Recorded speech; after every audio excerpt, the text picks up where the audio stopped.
So most people are avoiding shadow work. And what is shadow work?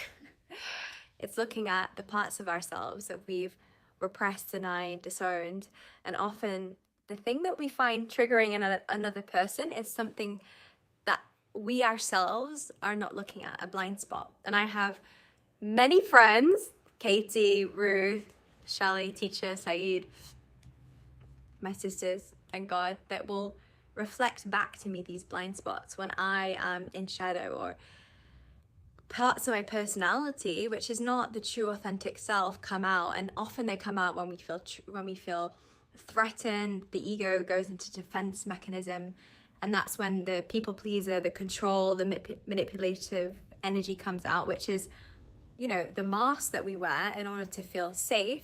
And back, you know, when we were children, we did have these kind of masks that we wore to receive love, validation, acceptance. But as we get to adulthood and as we're running businesses, having intimate relationships, these parts of our personality often end up backfiring on us. And I've seen this with friends, I've seen this in my own intimate relationships where my shadows come out, their shadows come out, and we're basically just operating from this unconscious wounding and shadow. And a big part of the work that I do with Head to Heart, and also my own humbly work, is regularly doing shadow work. So regularly looking at whether it's having reflections from people that have also got, you know, an expanded awareness, that have also done a lot of shadow work, because they can hold you in that compassionate viewpoint. So when you do feel triggered by someone, and we often point the finger at, you know, you made me feel like this, or I feel like this, and often that's just the distraction of looking at our own behavior. And another thing is fasting. So fasting for me is a really very strong spiritual practice to bring up all of the unconscious mind tendencies to the surface. And obviously when we are eating, we're distracting ourselves. When we feel this weight and this fullness in the body, we don't necessarily have as much clarity as when we do regular fasting. And this is not a practice for everyone. You know, obviously if you're pregnant or if you have some health complications, I wouldn't recommend it. But for a lot of the women that I work with, I do recommend gradually we build our capacity to fast and to be with the feels, the frustration, the anxiety, the sadness, the whatever the thing is that is coming up whilst we're fasting from food, to be healed, to be transmuted, to be looked at, and to really be processed, you know. And I fast every single Monday. I've been doing it for the last year, pretty much back to back. I did 2 16-week sadhanas, and there's a specific sadhana that I teach in my program, and it's really to do with cultivating this divine masculine Shiva energy to come into that greater union with self. And there's a specific way that we do it, and it's a really powerful tantric sadhana.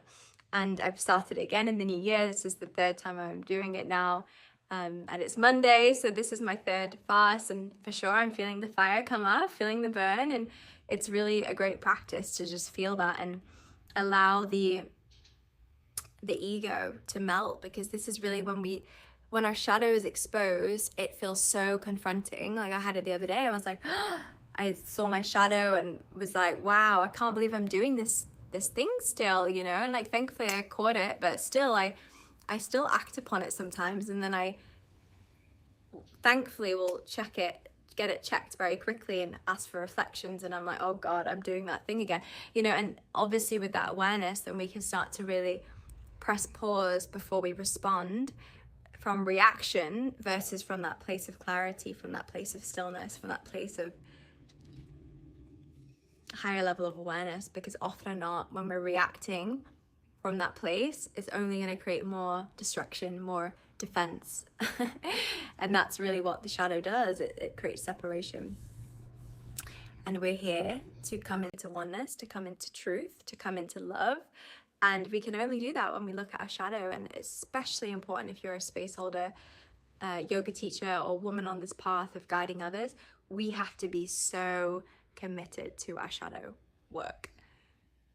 So committed, like next level.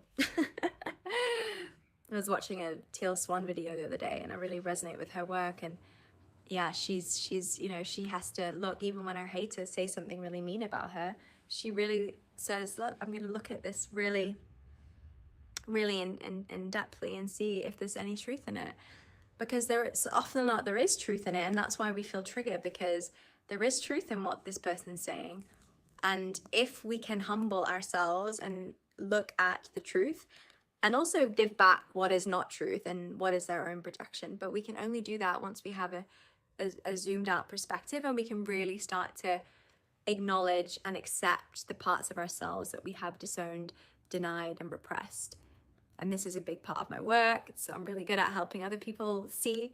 And once we, if we don't look at this, the shadow will direct our life, and we'll call our life, we'll project our reality on the world instead of looking within. And the one who looks outside dreams, the one who looks inside awakens. So if you want to keep dreaming and living in your comfort zone and repeating the same patterns, then be my guest. And if you want to actually fully look at your shit and humbly, chin into the chest, ask for guidance, ask for support, whether it's me, a friend, a partner, someone, a therapist you feel safe with.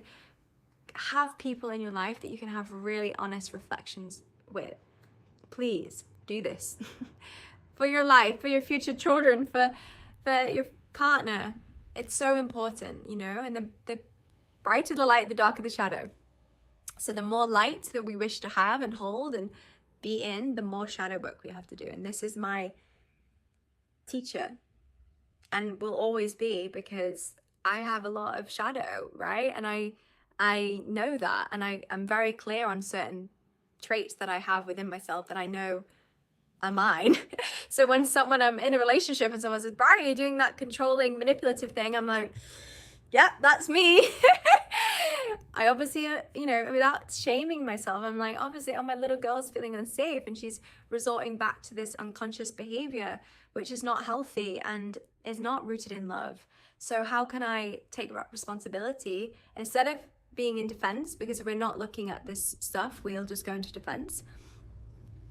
But once we have awareness, and once we've done the shadow work, once we accept these light and dark aspects of ourselves, we can just laugh at ourselves and ask for reflections, and then admit fault, and then change the pattern.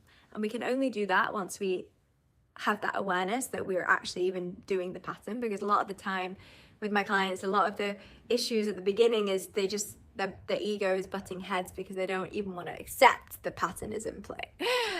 And that's where the frustration can come from people in our environment, our friendships, our business relationships, our intimate relationships, our family. It's when we're not looking at this stuff and we're just blaming the outside world, and that's when we're in the victim. And I know you're not here to be in that victim, and neither am I. So we have to take full responsibility time and time again. And it is confronting, and it is, it is not nice to take full responsibility and own up to our shit. But if we want to be embodied women, if we want to live a life of full spectrum, then we have to be a full spectrum, integral, honest woman or man.